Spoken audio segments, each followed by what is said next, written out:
এতটাই পাওয়ারফুল, এতটাই তেজ ওই চিতার, সাধারণ মানুষ পড়লে সে গলে যাবে, এতটাই তেজ নাকি।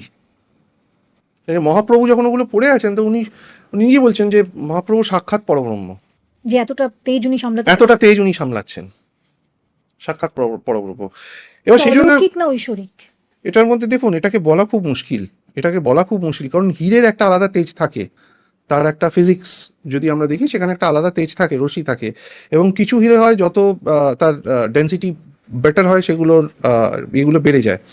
তো এবার অতগুলো যখন একসাথে আছে তাতে যা তেজ বিকিরণ হবে স্বাভাবিকভাবেই সেটা অনেক বেশি, কারণ সাধারণ মানুষের পক্ষে ওটা পড়া সম্ভব নয়। কিন্তু যখন উনি বলছেন যে ওনার মতন একজন অভিজ্ঞ স্বর্ণকার যে তিরুপতি মন্দির থেকে এসছে, তিনি যখন বলছেন যে আমি এরকম হিরে জহরাত দেখিনি কখনো, বা এর মধ্যে অনেক কিছু আছে যেগুলো প্ল্যানেট আর্থেই পাওয়া যায় না এখন, সেইগুলো তাহলে কি, এটা কি কি বিশ্বাস, নাকি অলৌকিকতা, না ইতিহাস, না কি?